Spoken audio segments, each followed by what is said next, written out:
What's up? What's up, Camp Broadside? Hey, Troy Mosby here. I want to thank you for joining us today. We got a great episode ahead of us. Appreciate you liking and subscribing to our channel. And if you haven't done so, I'll ask you to please do that. We have some great guests lined up in the near future, and I sure don't want you to miss that. But today, I'm honored to introduce the one and only Mr. John Mabry. Man, I gotta grab my bow. Ah! This is what I live for, this is what I die for, and this is what I eat and breathe. Yeah, looking real close, you can even see a tree stand in my family tree. I'm telling you, that shit was the craziest thing I ever seen, John.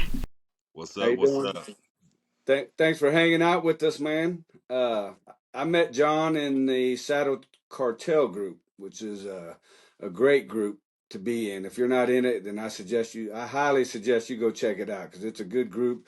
They're doing a lot of cool stuff. They make it fun, and it's some good times. There's a lot of bow shooting going on over there, so and there's some good shooters over there. So you better get your bow out and get to practicing. But hey, check it out, man. It's a great group. I'm really happy to be a part of it. It's a lot of fun. But John actually he hit me up here a few months ago about a buck I had killed and wanted to talk to me about it, and so he invited me on and we did it, and it was really cool. And today I was kind of like, man, who can I talk to get on here? I had some free time or whatever, and his name just popped up, and I was like, I know he shot a hammer of a buck, man, and I haven't heard his story yet, so I thought, what better time to do it? So I hit John up, and he was more than happy to be a part of Camp Broadside. So welcome, John. Glad you're here. If you want to tell us a little bit about yourself, man, how'd you get into hunting? Where did it all start for you, man?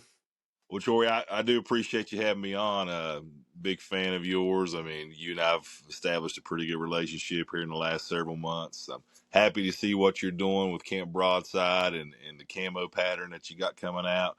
So congratulations to that. And Thank you, thank you man. for the Thank props for the Saddle Cartel. We appreciate all the assistance we can get and all the help promoting that brand and that site and our YouTube channel. So thank you for that. Yes, A sir. little bit about me. I currently live in southern West Virginia. I'm nestled in the heart of the Appalachian Mountains here, coal country, a lot of coal mines in the area. Um, been here all my life, basically. Originally from Virginia, but heck, from where I live, I can be in Tennessee, North Carolina, Virginia, Kentucky, and West Virginia, all within an hour drive. So I'm right there where they all kind of meet. But yeah, born and raised in the Appalachian Mountains. Been hunting all my life, just like most people. Just started as a kid, just found a love for it through family. And, I was thinking about that earlier. The funny story of really getting into it was, my grandfather was a huge influence in my life. And I could remember as a kid, he wasn't a deer hunter, but he liked to go out and squirrel hunt a lot. And he had like several squirrel mounts, like full body squirrel mounts, Yeah. just, scattered about the house. And I can remember being a young kid and just being enamored with those squirrels. And I can remember saying, hey, when can I go kill a squirrel? And I guess as soon as I could pick that 410 shotgun up and actually raise it and draw a bead with it, he took me out and we was able to, kill my first squirrel with it. And I was just hooked ever since then. So, yeah. Nice, nice. Seems like a lot of us, that's how we start, man. Is just out shooting squirrels and whatnot, rabbits and what have you. And I mean, a lot of my buddies, that's heck, we get together and we still go out and do a little squirrel hunting here and there and have a blast with it. So And it's it's pretty good food cool. too. That's good eating. I love some Yeah. good squirrel. Yeah. So do you predominantly bow hunt? Do you rifle hunt? Do you do it all? No, I'm a strict bow hunter. I haven't gun hunted in many years. I've been fortunate enough to take a lot of animals, in the last 40 so years in my hunting career. Killed a lot of animals with both bow and gun, and I just lost the excitement for gun hunting. I didn't get anything out of it anymore. So probably 10-ish years ago, I just gave up gun hunting altogether and just been a strict bow hunter ever since. I haven't, like I say, I don't touch a gun for anything other than if I'm taking my son, he still gun hunts and he's with me, but I haven't killed anything with a gun. Well, I take that back. A few years ago in West Virginia, during the month of October, they'll have like a 4-day special doe season firearms doe season just for does.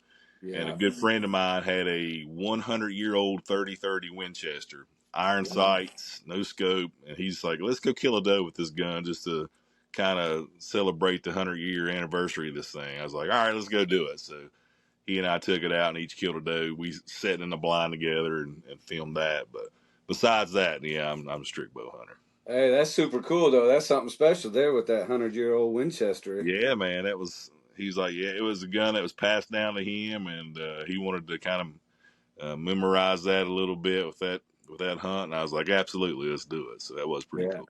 Super cool.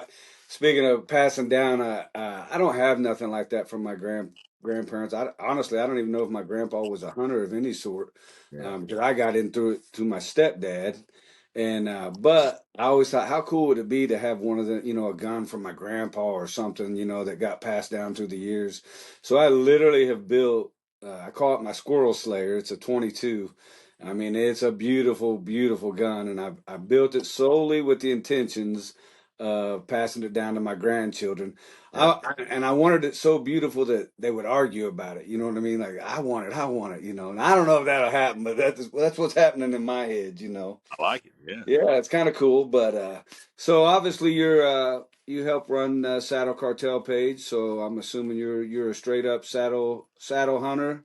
yeah, man. So probably just like most people, I caught the craze of a saddle about 5 years ago. I think the first 2020 was the first season I was in a saddle. And you know how it was during that year with COVID, everything was just kind of shut down, not a lot to do. So what else did I do? I got on YouTube and just started watching videos. And I can remember I came across a video. It was the hunting public guys, and they was talking about the tethered saddle and showing me, the video was kind of demoing how they hunted out of a saddle. And I think they had one of the tether guys on that video. I think it was Ernie Powers with Yeah. tether.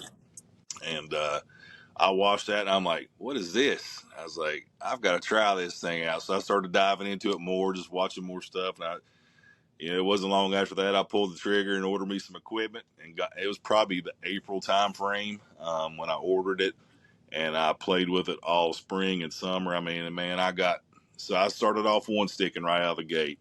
Bought Oh a one wow. stick, yeah, off of EWO.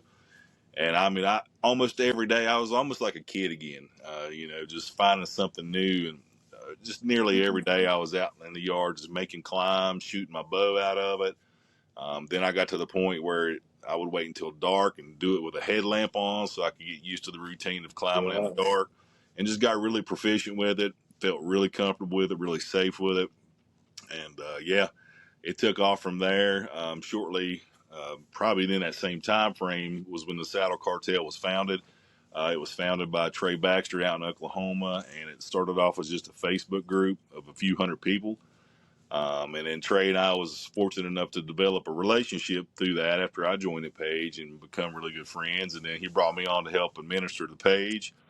And through those years, we've grown it. We've obviously created an Instagram account to go along with the Facebook page. And about a year ago, we launched a YouTube channel that we've been pretty successful with so far. We're having a really good time putting out the best content we can put out there. Also launched a podcast through the Saddle Cartel. Started off with just an audio only format, and we've recently transitioned to more of like the YouTube live stuff and got away from the audio only stuff. But yeah, just having a ball with it. Saddle hunting for me is it. I love the mobility of it. I love the safety of it, the comfort. I mean, we could talk for hours about all the perks of being a saddle hunter. I wish I'd have found it 30 years ago. I really do. Yeah, buddy. Yeah, I'm the same way, man. It's I've been doing it. I think 7 years, maybe a little longer. But a buddy of mine, I was packing my stuff, my mobile stuff, and I was packing out, and he'd come to help me drag a deer out. And so when I got back to the truck, I was like, "Hey, let me help me get this stuff off my back." And so he did, and he's like, "Man, that's your mobile setup?" And I'm like, "Yeah, dude, that's light as I could get at the moment." And Yeah. so it was probably just a few days later, man. He calls me and he's like, "So have you ever heard of saddle hunting?" And I was like, and people talk about it, joke about it all the time, but I literally was like, You talking about from a horse? What do you mean? He's like, no, dude, you got to check this out. He goes, I just found it, but it looks pretty cool. And down the rabbit hole I went, man, and it's been no turning back since. And it just the safest way, and because you're constantly tied off, you know what I mean. I love that about it, and for me, it's the most comfortable way, you know what I mean. And it's I can do dart to dart, no problem, whatnot, and I absolutely love it, man. What kind of saddle are you running? Oh man, so this past season I ran the 8 Canyon Wood Deluxe. Really enjoyed that saddle. It is super comfortable. I've also got a Tomahawk 2.0 from Legend Saddle Gear. What else do I got in there? I got one I can't really talk about yet. It's kind of in the production phase, but hopefully that'll be coming out soon. I'm helping out a company doing some testing on that. Nice. Yeah, and before that, I was in a TX5 Lone Star for 3 seasons. Absolutely loved that saddle. Gosh, that thing was just so nice. Yeah. I do lean more towards a single panel. Not that there's anything wrong with the double panel stuff.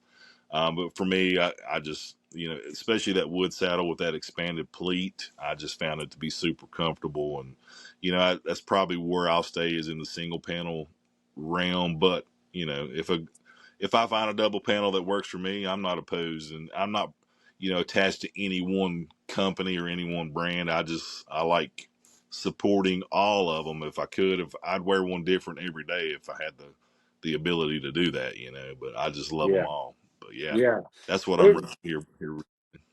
there's really, I mean, there's so many good saddles out there, honestly, you know. I'm kind of like you. I've went through all kinds of different saddles. I own probably 6 or 7 as we speak. I'm predominantly Buzzard Roost. I haven't found nothing that to me that's more comfortable than it, honestly. So uh, I just keep rocking that, you know. And I've tried other saddles. I'm not opposed to trying other saddles, you know, but I keep going back to that one. That's Yeah, just kind of what works for me. But everybody's different. Everybody has their own body type, and you know whatever fits you might not fit me as well. You know what I mean? So, 100%. but yeah, it's just saddle hunting's where it's at, you know, and I look around and you can too. I'm sure over the past few years is just how much it's grown. I Oh, mean, I'd say in the last 5 years, I couldn't even put a number on how much it's grown, but it's incredible, I think. oh yeah. You look at the companies like Tethered and Latitude and Cruiser, the major and the trophy lines. I mean, those are really big companies now. And then branched off that, you've got a lot of really good smaller companies who are just as popular.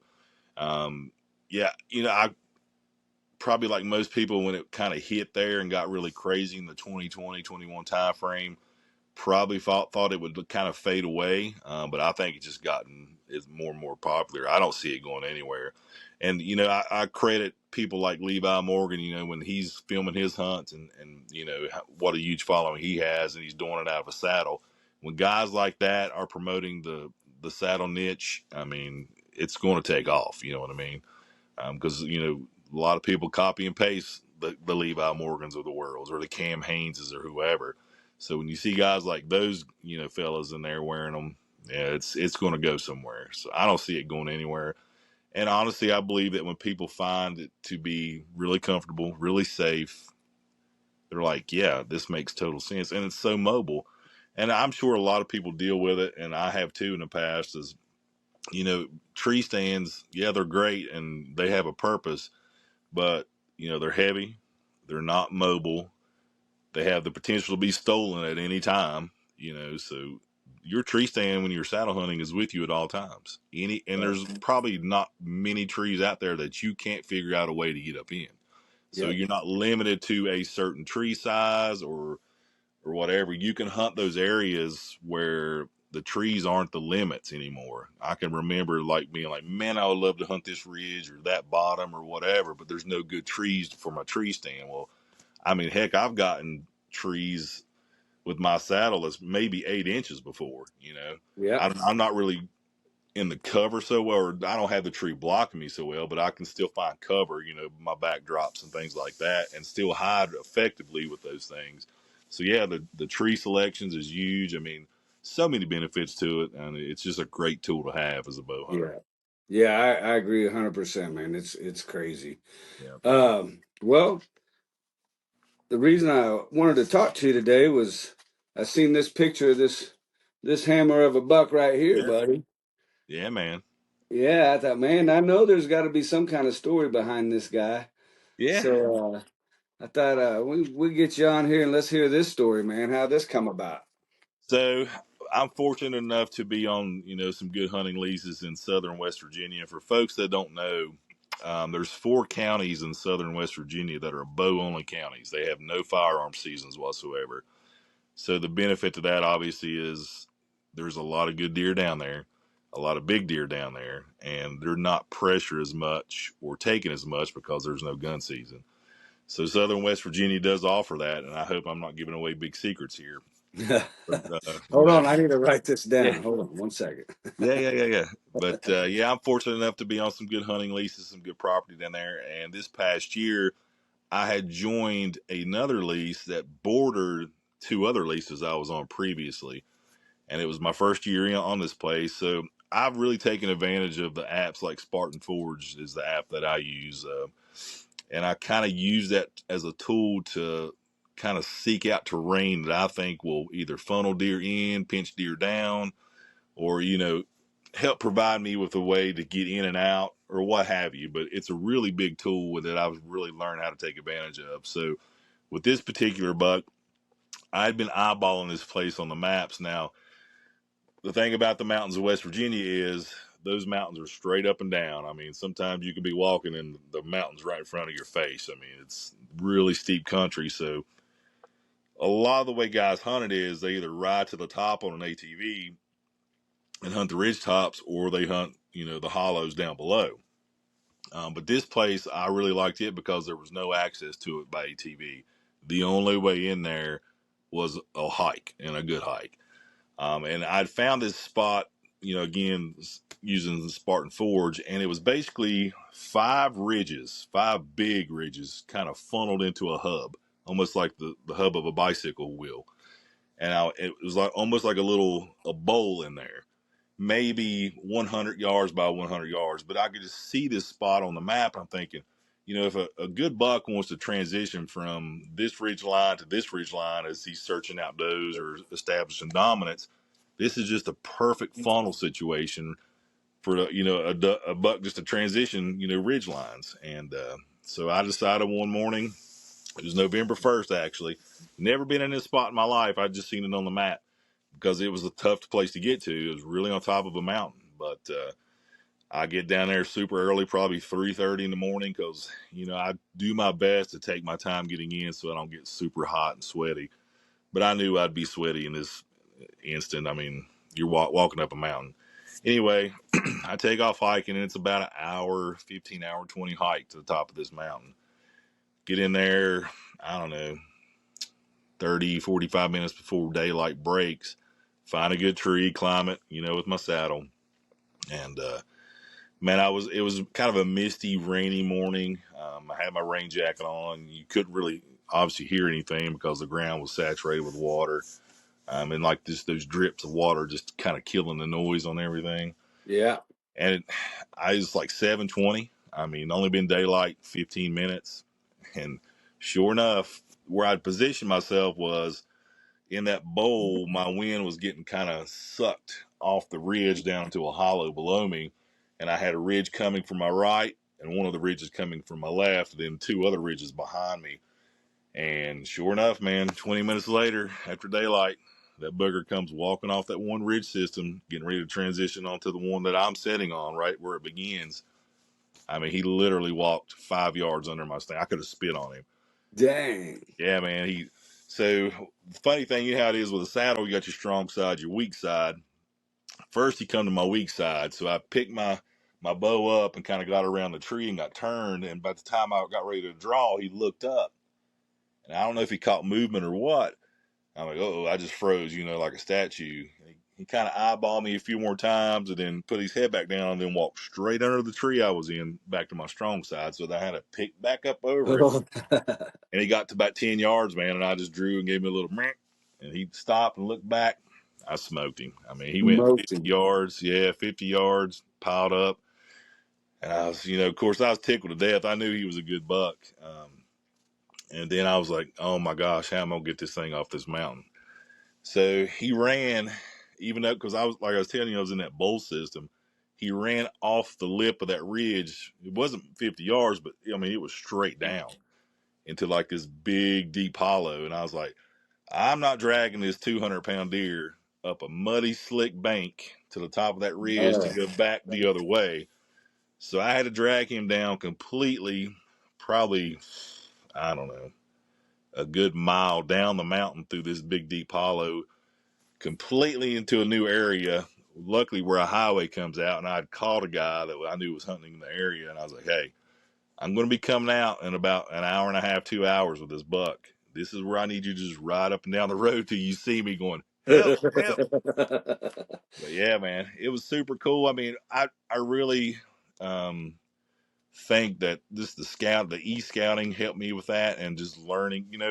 Fortunately, as bow hunters or any hunters today, we have access to so much good information. Oh man. So many good tools, and I've just kind of self-educated myself with learning how to use these mapping systems and just all the information out there. Learning to use terrain and pinch points to really funnel deer and try to figure out where these big bucks are going to be using, because a big buck is hard to kill regardless, but to kill one with a bow, and I think is a feat in itself. But I was super proud of him, man, and the fact that nobody ever hunts here, and that my little plan worked, and I can't believe it worked. And I was honestly expecting to sit there all day. My idea was an all day hunt, dark to dark, uh, Right. and it happens within 20 minutes, daylight breaking. So yeah, that's kind of the story behind that booger. So you had never hunted nowhere in that area? I mean, you didn't have. I had hunted not on top of that mountain. I had hunted that lease, but a good hour walk from where I was. I'd Yeah. hunted like some of the hollows below it and some of the other finger ridges that came off that hub, but I'd never been that high before, because you can't Yeah. really get up there unless you're willing to walk. I mean, it's just there's no access to it by ATV. Yeah. And it is tough to hunt those mountains without ATVs, because you just can't walk up to the top of those mountains all the time. I mean, you spend all your time walking and just kill yourself, getting up Well, to. like you said, then by the time you get to where you want to hunt, you're hot and sweaty, and Yeah. that mountain climbing that ain't no joke for sure. I know that's a Yeah. fact. Oh man, it'll get you sometimes. You got to be ready for it. Yeah, especially we ain't spring chickens no more. So Oh it's no, no. hey, I tell you what, I ain't a spring chicken. I know that. I I'm did that not either. little shot at for the challenge the other day there for the Yeah, Saddle Cartel. I haven't climbed a tree in it's probably since Novemberish, maybe yeah, December. No, December I probably did. Maybe even early January, I guess. yeah, But I climbed up the tree, and my wife actually wanted to go out with me, and she was expressing interest. So I was like, "Oh yeah, let's go, man. We'll go out here. You can go with me, and we'll make this shot real quick." And so I was showing her how I climbed the tree and whatnot, and it's been 2 days ago, and today I was walking. I was like, "God, what's wrong with my leg, man? I'm a little sore." And I was like, "Ooh, you ain't in hunting shape no more." So man. that one tree, it's a lot different than climbing a mountain, though. That's some work right there. Yeah, I mean, and that's how these big boys they get so big, is they can get on top of them ridge systems that people aren't willing to put the time and effort into, and they can stay up there. Talking about Southern West Virginia, the thing that I really enjoy about hunting down there more than anything. So I hunted Virginia for most of my life. And even though it's 30 miles the way the crow flies between that spot and the spot I used to hunt, it's a completely different dynamic of deer hunting. So when you get into that area of southern West Virginia, that's the coal country, the really steep mountains, the coal mining country. But 30 miles south of that into Virginia is the big deep valleys, like the big mountains with big valleys, a lot of cattle farms, a lot of dairy farms. So it's a complete transition of terrain, and there's so many deer on the Virginia side. I mean, that farm that I hunted for many, many years, I mean, we just had deer running over us. You'd see 30, 40 deer a set. Yeah. In southern West Virginia, you can hunt for a week and never see a deer. Woo. It's just a completely different ball game. And the thing I love about it down there is I'll see 10 bucks before I ever see a doe. Really? Yeah, and I love that. I mean, I really do. I enjoy that aspect of it. That most of the deer you see are going to be bucks. Now they all may not be shooters, but Right. you're going to see more horns than you are does, and I Yeah. think it's just a great ratio to have. Um, and I get that everybody wants to kill that big buck, and I do too. But I do think that doe management is crucial, and I just don't think a lot of people put the time into managing the herd anymore. In a lot of areas, and especially with doe harvest. And I can only eat so many, and I'm not going to shoot something that I don't plan on eating or giving to somebody Right. who will eat it. So we all need to do our part as conservators of hunting to make sure we're killing enough does and keeping that ratio in check. I mean, and that's just my opinion, obviously, Yeah. but No, I agree 100%. And I don't know if it's you notice like on online in different groups or whatever, everybody's about the Bucks and it seems like there's a lot of groups, not necessarily not Saddle Cartel though. I've never seen it. And not even like Saddle Hunter Nation or whatever. Not some of these groups you don't see it, but there's other hunting groups that I see it in, where somebody shoots a smaller deer or a small doe or whatever, and it's like everybody jumps on them. Like, why'd you kill that? Or even a young buck, why'd you kill that? What is your problem? And it's like I always have the intentions. Every season I'm gonna shoot. I want to shoot at least two doe, 2 to 3 doe, because I believe in doe management. I mean, you got to have that on your property or you'll get overrun, I believe. yeah. And I've heard throughout the years that's bad for your buck population if you have too many does. Oh I yeah, don't know if that's true, but that's what I've heard. So I'm always like, I'll take 2 or 3 doe a year, and hopefully I'll get at least one good buck and another buck. And that's the way I like to do it. But I go off of how I feel in that moment.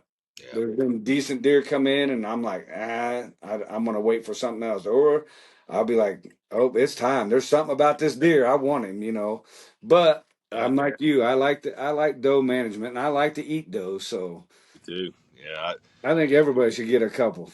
absolutely. And I mean, in today's times, obviously, we have to be conscious about what we're putting in our bodies. And, unfortunately, our country's not the best in food production. So to eat a good, healthy, natural animal like a deer, I mean, we eat a lot of deer meat in my house. I'm really big in, try to be big on nutrition and taking care of myself. So I would prefer to get my meat from wild game because I know where it comes from. I'm not worried about, and you see that a lot, like on some memes or something. But you go get a pound of hamburger at Walmart, and then you look at a pound of deer burger, the color difference. Like, how does this, Oh yeah, Walmart meat stay so pink, and right. this deer meat so rich and red and dark colored? And I'm like, because this is the way it's supposed to look. This is, Yeah, this is good stuff. So you're for a me and hundred my percent family, right. we love. I mean, we are a big part of our diet is deer meat. Yeah, A lot of our red meat consumption comes from that. So yeah, we eat the fire out of it, but I'm not going to take more than I can eat either. right. But yeah, man. And then like you was talking about before, and something that I think we've really prided ourselves on in the cartel is the fact that we're going to celebrate everyone's harvest, whether it's a doe, a spike, a button buck, or a 180. We want people out there enjoying the experience of hunting. Yes, And you know, we're not going to have a shortage of deer anytime soon. So it right, does not matter if somebody kills a spike this year. There's still going to be good bucks next year. Um, and we have to promote that as hunters and make people feel like it's okay to do that. Because yeah, I can remember myself, I mean, I started bow hunting at age 15 and I was 20, 21 years old before I ever killed a deer with my bow. It took yeah, me 5 or 6 years I mean, I screwed up a lot. I missed a lot and got busted a lot through those years, but it's not easy to do but to begin with. And right, then once I started figuring out the things I needed to do to be successful with the bow, it got easier. But I was not going to pull hold back on a spike or a 3 or a 4 point. I mean, if I got a shot on one, I was taking that shot. yeah, And I was tickled and happy, and it made my heart beat out of my chest, and that's how I judge it. Yeah. But if a deer gets my heart beating, that's the deer I'm taking. You know what That's exactly how I am. And I mean? Yeah, you man. know, some people like us, I mean, they're shooting to provide meat for their family and whatnot. And they may not see a big buck. They may not see where they're at. They may not see a big buck all season. So for somebody to dog on them because they shot a smaller deer or whatever, it's like I've never understood that. Me neither. I've definitely shot my share of spike bucks, very young bucks, Oh yes. young does, you know what I mean, throughout the years as long as I've been hunting. And I'm like, there's not one deer I've ever killed that I'm ashamed that I killed because No. I've ate every one of those deer. So it Zero had a regret. purpose. Yes. I mean, those provide a sustenance to my family. Yeah. I enjoy the experience of it. So yeah, it was rewarding to shoot that deer and harvest that deer and use that deer. Yeah. And that's what it's about. We have a resource given to us by the good Lord. Yep. Take advantage of that resource, you know. And I really think, you know, and I was thinking about this too, before the boom of social media, you know, the Facebooks and Instagrams and all that, you know, and you and I are really close in age. So our social media, and I think you and I have talked about this, was going to the check station and watching the trucks pull in to see who got what. And we celebrated 100-inch 8-pointer with our buddies. We Yeah. celebrated a doe with our buddies. And that was how it wasn't about posting online to get the likes, you know. It was, Yeah. hey, good job, man. That's a good looking buck, you know, Yeah. because it's not an easy thing to do to begin with, you know. Right. Right. And, you know, it's just funny how things change and then it becomes almost a popularity contest, and it shouldn't be that way. Yeah. You're It should be about 100%. the experience, and that's Yeah. it. I'll be honest. There may have been times that during I kind of thought, oh, this is a drag. I gotta, some of them check-in station lines, you be there a little bit waiting, and I'll be like, oh, we're gonna be here all night. But especially looking back on it now, man, I miss walking around and looking at everybody's Yeah. deer and listening to the stories and I really hate it that my children didn't get to experience the check-in stations. And I know when you and I've talked before where I Camp Broadside, that was kind of my vision was the check-in stations, the deer camps Mm-hmm. where everybody would walk around and you talked about your game, you talked about your deer, how you did it, what happened, the adventures and all this. And I just miss those stories, man. And it's like it's crazy. And sometimes I wish we'd go back to that, and I do because too. now everything's online. You gotta I think, if somebody's going to try to cheat the system or something, it's way easier to do it nowadays, the way they do it, than it was when you had to go check in the deer. So Yeah. I've never understood what the point was, honestly. I agree. I guess it was just ease for people, you know, just trying to make things easier for everybody. And unfortunately, I guess we've gotten spoiled as a country to just do things so easy all the time. And if anything's hard, oh, God forbid we do it because it's hard. You know what I mean? Right. But, you know, I think you and I come from a different time, you know, but that's Yes, another sir. conversation, for another Yeah, right. time. So I meant to ask you earlier, what bow are you using? What's your setup there? So I've got a Hoyt Venom Pro that I've had since 2020. Man, you know, don't get me wrong. I'm that guy that I love all the bows and probably would, and if I could, get a new bow every year. But I shoot this bow so well. There's nothing wrong with it. I'm super familiar with it. I mean, I'm just like, not a lot has changed in 5 years with the bows that I need to upgrade. And it's just a bow I've gotten attached to and I like. I did go from 70 to 80 pound limbs last year with it. So I put a new set of limbs on it. And man, I mean, I just switched my arrow setup. So I kind of went down that heavy arrow rabbit hole for many years because I'd had a bad experience. I'd shot a deer with a mechanical broadhead, a good 8-pointer, and it was probably partly my fault, but he was a little quarter too, and I got that shoulder knuckle, and it just spit that mechanical back out. I mean, it didn't hurt the deer; he lived. But that's when it kind of opened my eyes to a good sharp fixed blade and a good heavy arrow is going to give you a lot better performance than just a light fast arrow. So yeah, anyway, we don't have to get on that topic, but I've been shooting probably around a 600 grain arrow for many years now, 5 6. But this year I've switched back up and I've gotten a lot lighter. I went back to a 475 grain arrow, and I shot it through the chronograph with that Hoyt last week. I'm shooting like 312 feet a second with that thing, so it's ripping Yeah. fast. And I'm shooting fixed blade broadheads with my field points, and that's all I care about. I want good arrow flight with my fixed blades, and perpendicular flight, and then the speed doesn't matter as long as I get the flight that I want. And I've still got enough weight in a 475 grain arrow that I'm still going to get great penetration, but I also don't have to worry about losing that speed to where if I got to take a 35 yard shot that I'm going to get ducked as much as I would at like 260 feet a second with a really heavy arrow. Does that make sense? Right. Yep. Yeah, I'm, Yep. I'm enjoying that. But yeah, that's my Yep. setup with the bow. Is I'm a Hoyt guy. I was a Matthews guy for a while and just had some bad experiences and switched to that Hoyt in 2020. It's the first Hoyt I ever owned, and I've enjoyed it ever since. I just kind of loyal to Hoyt now. So Yeah. My buddy Chris Bartley, he just bought a Hoyt. He hadn't even got it yet. But I was thinking, man, when he was telling me, I was like, I've never even shot a Hoyt. really, I own several bows. He calls me a bow collector because I have probably 8 bows, and I'm predominantly a Bowtech guy. mm. I think they shoot great. I Yeah, love I've them. never fired a Bowtech. Never Yeah, held one in my hands. man, I love it. I've got an SR6. It's set at 70 pounds, right at 70 actually, and I'm shooting like 311 feet per second with it. But I'm using a lighter arrow than what you're using. I'm shooting, I think my arrow weight's like 385, Oh wow, right in there, so it's light. yeah, And I just switched that up this year, and so I'm anxious to see how it's going to do. yeah, But I bought a new bow, and I've been I've been struggling with this bow trying to. I'm so used to my I've got Bowtex and Obsession. Those are a couple of my favorites, yeah, and this draw is a little more aggressive. It's got a little more kinetic energy built into it.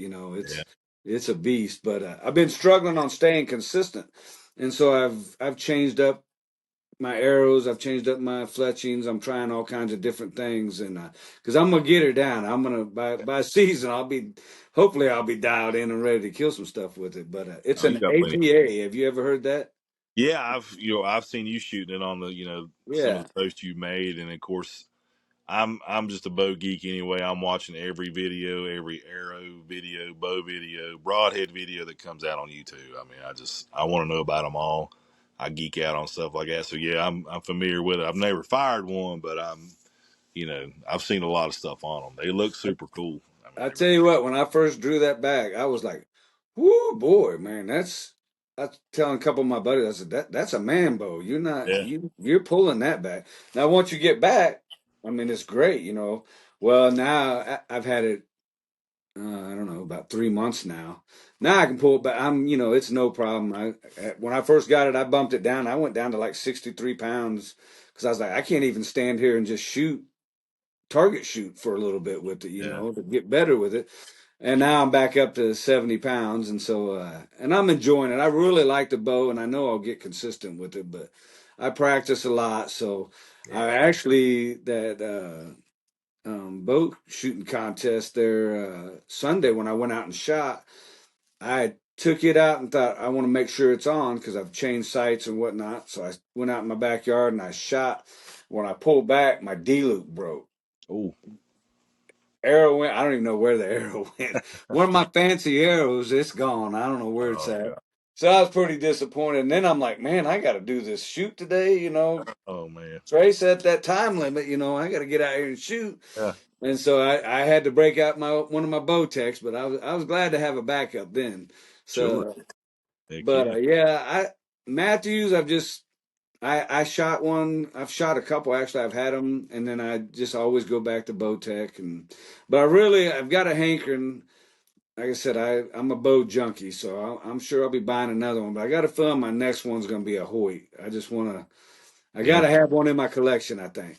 yeah. I was actually at the bow shop today, and I'm really good friends with the guys that run our local shop. And even though I had no intention of buying it, I still got him to get down one of those new RX9 Ultras and let me shoot it a little bit. I was like, I just love shooting them. And they are cool bows. I mean, they're smooth and they're zero vibration. They're light. And yeah, don't get me wrong, if things come to fruition for me at some point, I probably will go down that rabbit hole and get a new bow. But right now, I'm just loving my Hoyt, and there's nothing wrong with it. So Yeah, that's why I said I told Chris actually. I said, I could part with a lot of my bows, but I can't part with that SR6 by Bowtech. That's my baby. So I'll stick with that one. Will always be here, I think. But I had a PSE X Force that I bought around '07 or '08, and I kept that bow for like 11, 12 seasons and killed a lot of deer with it. Loved that bow. And it finally got to the point where I was like, well, I think I'm going to upgrade now. And that's when I went to a Matthews. And like I say, I had some bad experiences. Couldn't get it to tune very well. I was like, I just don't like this thing. And then I switched to that Hoyt. And yeah, I've been in love with it ever since. yeah, yeah, I'm gonna shoot me one day. That's for You sure. should. You should. Have you ever hunted turkey with your bow? Yeah, that's all I do is turkey hunt with my. Yeah, I've not killed anyone, killed one with it yet, but yeah, I'm not even a.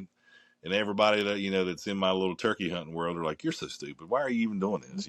But I'm like, "Hey, that's my thing, man. I love being outside, and I mean, I enjoy turkey hunting. I think it's fun, talking to turkeys, getting them calling back. But I'm not a turkey hunter, so to speak. Big bucks is where my hearts are. But yeah, and I'm just gonna keep trying, and eventually I'll get one to work out where I can kill one with my bow. But yeah.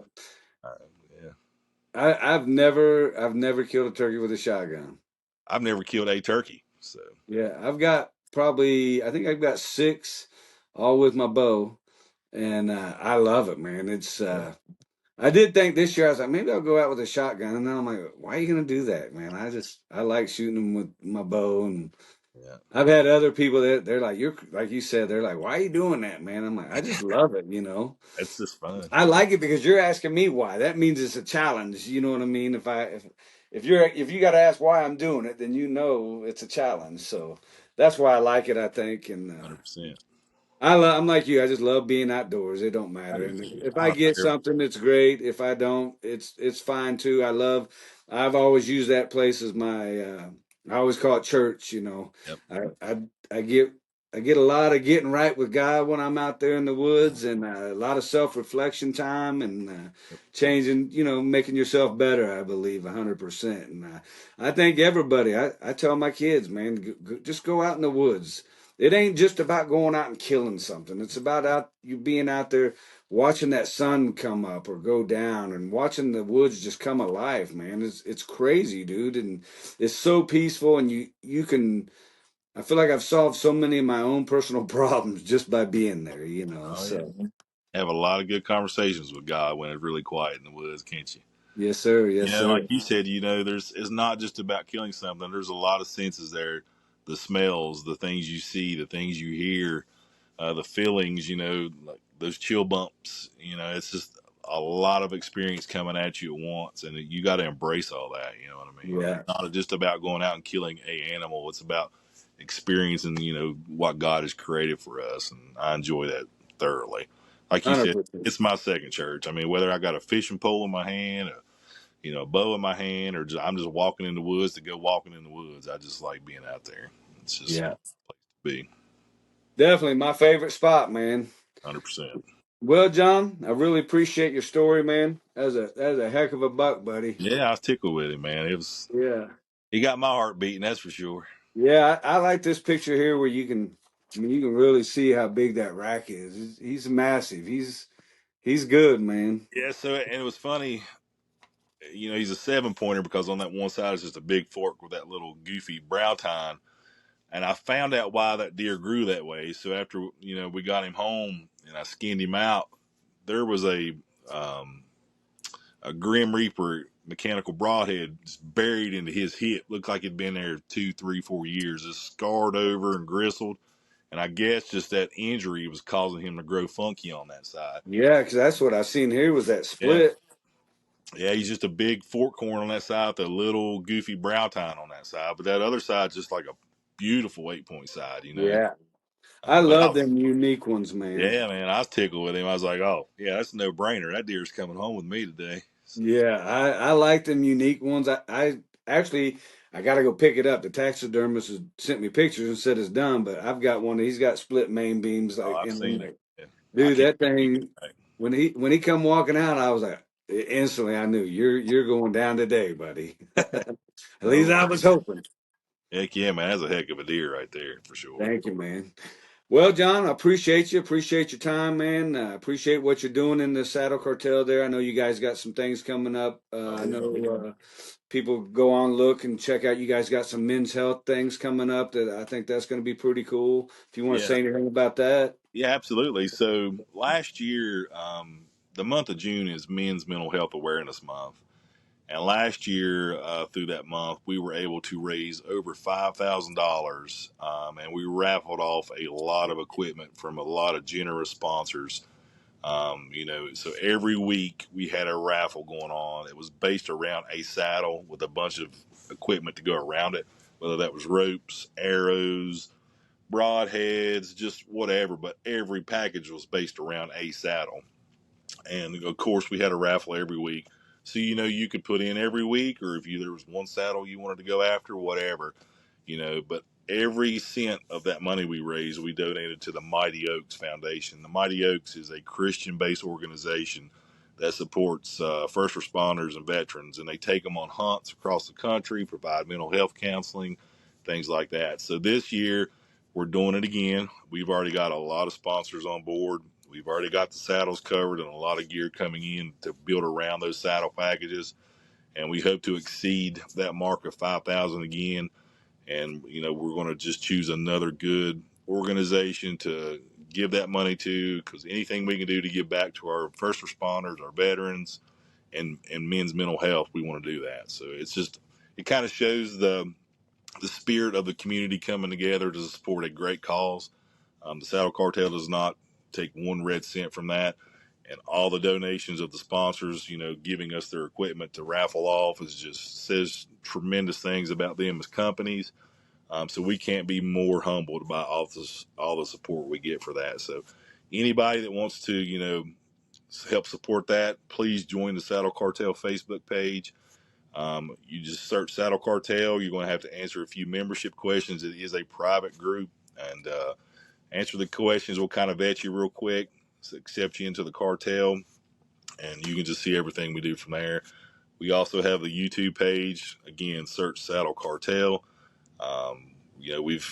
We're a bunch of amateurs. We're just trying to put out fun stuff for our viewers. We're not pros at this by any means. And of course, we have an Instagram page too. But yeah. Yeah, good stuff, man. Really good stuff. I enjoy all your videos on the YouTube, and you guys put out some good content and whatnot, and doing some good stuff. Speaking of mental health, I mean, I like to always say, hey, man, if you're having anything going through your head, any thoughts, you need to talk to somebody. Reach out to your buddies. You know what I mean?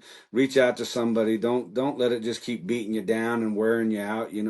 Talk to somebody, and if you don't have nobody, hit me up. You know what I mean? I'll be more than happy to talk to you. I've been through a lot of issues myself and throughout the years, and not that I can fix everything, but I'll sure give you an ear to listen to and a shoulder to cry on if you want, and I'll give you a hug. You know what I'm saying? So Absolutely. And Troy, our generation and generations before us, it was almost unspeakable for a man to speak up and say, "Hey, I've got a problem." yeah, Men were expected to take the brunt of that stuff and just pack it on their back and walk with it.